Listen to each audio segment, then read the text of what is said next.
So let's go to the issue of federal politics and the ongoing effects of lockdown and the 4-phase plan. Before I speak with my guest, the LNP Assistant Minister for Youth and Jobs, Luke Howarth, I spoke with Federal Labor leader Anthony Albanese yesterday. He said this: we can't afford to continue to have these lockdowns, continue to have these outbreaks. In the budget papers provided for lockdowns every month for the rest of this year in its assumptions. Now, that just shows that we're actually planning to fail because we're failing to plan on these issues. Anthony Albanese, my guest yesterday.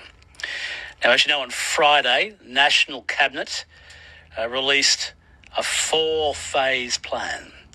So let's go to the LNP member for Petrie, Luke Howarth. Luke Howarth is the Assistant Minister for Youth and Jobs.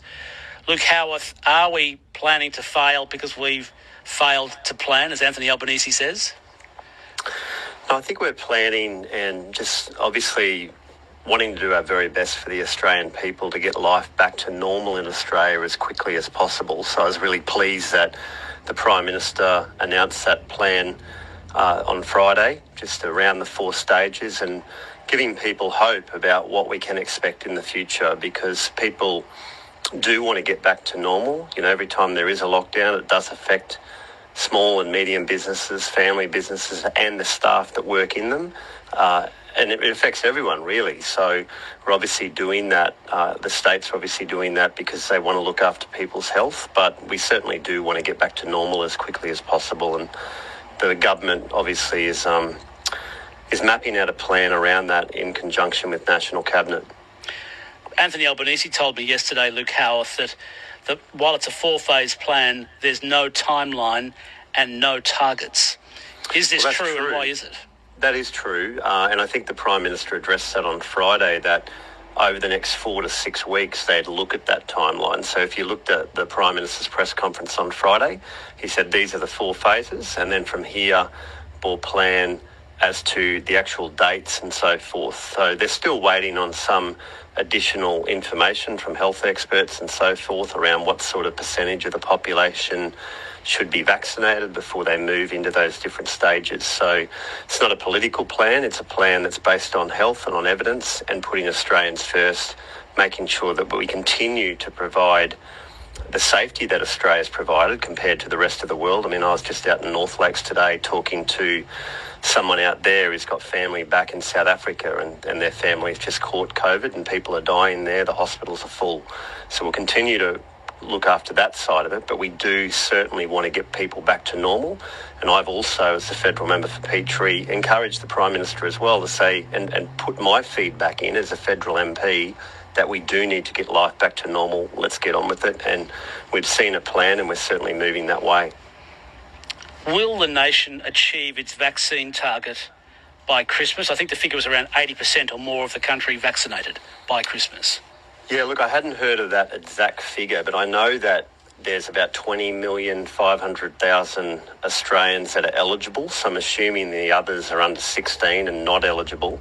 But I think that we've got a very good chance to achieve the target. If you think just in the last 24 hours, Steve, for every 200 people in Australia, one person has been vaccinated. So 1 in 200 for the last 24 hours alone. So we're getting there. I think we're at 31% for a first dose now and 9.4% for a second dose. So I certainly think if that continues, we've got a very good chance of everyone who wants a vaccine will have that opportunity and be vaccinated by Christmas. Will the Commonwealth, will the federal government have all Australians stranded overseas home by this Christmas as promised by the Prime Minister? Well, it took a little bit of a hit last week with the states calling to reduce those numbers. We know that National Cabinet, a number of the states, including Queensland, wanted their cap significantly reduced. I think Queensland were taking around about 1,000 people a week, New South Wales around 3,000 a week, and that's all been halved now because of a decision at National Cabinet, which was really a decision from the states. So that does make it more difficult. But look, to put it into context, since March last year, there's been 617,000 Australians return home. My understanding there's roughly about 30,000 Australians still overseas. So we'll do our very best. And I know that, DFAT has been in contact with those Australians, and there is flights that we're offering and financial assistance. But we certainly do want to bring Australians home that want to come home as quickly as possible. So the states are the impediment to bringing Australians who want to come home back home? Well, they have reduced the caps. Yes, that's true. And Queensland have reduced their caps. So if there's Queenslanders there with people overseas that are stranded that are wanting to come home, Queensland took to the National Cabinet last week a proposal to reduce the caps by half. So that was very general knowledge. We all saw the Premier last Wednesday and the Health Minister and everyone else calling to reduce those caps. That's true. The caps weren't any greater than what they've been doing for 12 months, but I think they've just lost confidence in their own state quarantine and wanted those caps reduced. And as a result, National Cabinet agreed to that. And that's a little unfair. The states have been calling for the Commonwealth to meet its constitutional obligations and build a proper quarantine hub, as you know. Yeah, well, under the National Cabinet Agreement, of course, they took responsibility for state quarantine. They've been doing it for 12 months and then reduced it. But getting back to your question, yes, I do put it with the states, and it'll be up to the states to go back to National Cabinet to say, yes, we're ready to bring more in. Is the National Cabinet process still working? Look, I think it is. I think the Prime Minister is very determined to make it work. I mean, we've never seen anything like what we've experienced in the last 12 or 18 months since any of us have been alive.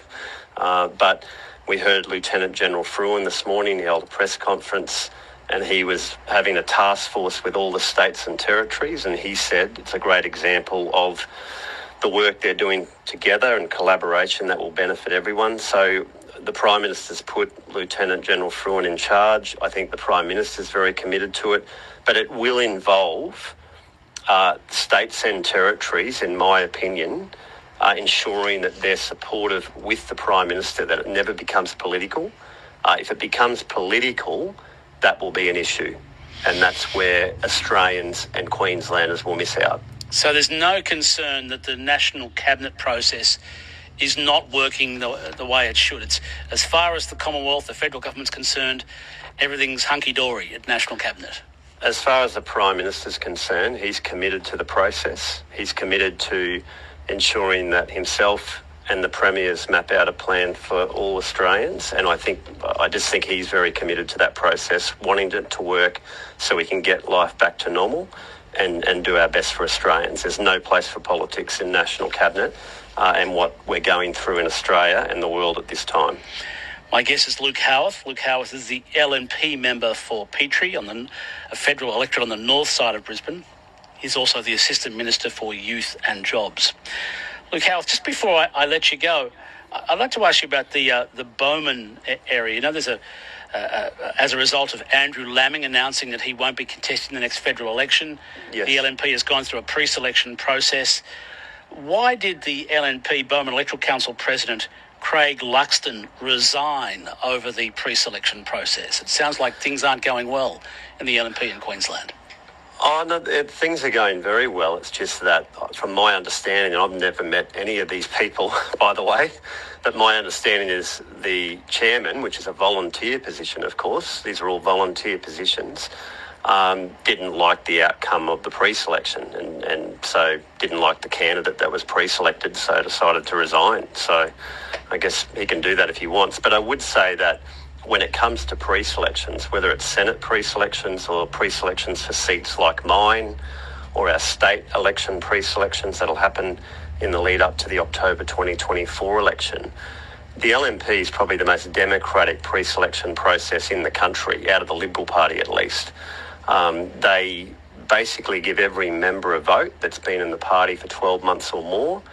If they can, so they turn up, all the candidates get to speak, there's a Q&A session, and then the members vote. The head office gets a few votes as well, but it's very sort of balanced, I believe, towards the members, and I feel it's a really sort of democratic process. I believe there was 5 candidates at the Bowman pre-selection, and obviously they can only select one. Just on my opinion on it all, but I'd just like to publicly thank those 5 people that nominated, because it takes a lot to put your name forward and go through that process, but it's important that there are pre-selections and people get a choice. Not everyone might like it. I mean, I've been in pre-selections. Well, obviously, then someone's not happy when the branch president resigns over the result, says, I can't see a way of winning now. And when Queensland is apparently or allegedly so pivotal to the coalition winning the next federal election, it doesn't sound like things are going well at the grassroots level of your party here in Queensland. Well, I just think it's upsetting when your candidate doesn't get up. I mean, I've backed candidates for pre-selection before, and other federal members in the same pre-selection have supported different candidates, and it can be a little bit tough if your candidate doesn't get up, if you feel they do particularly well. But that's life, that's democratic, and you've got to get on with it. I think we should never, as a party, be afraid of pre-selections, and I think for the general public, it's important to know that it is a democratic process, and if people want to have a say in it, then they should join the Liberal National Party and sign up at their local branch. I'll leave it there. Luke Howard, thanks for your time once again. Thank you.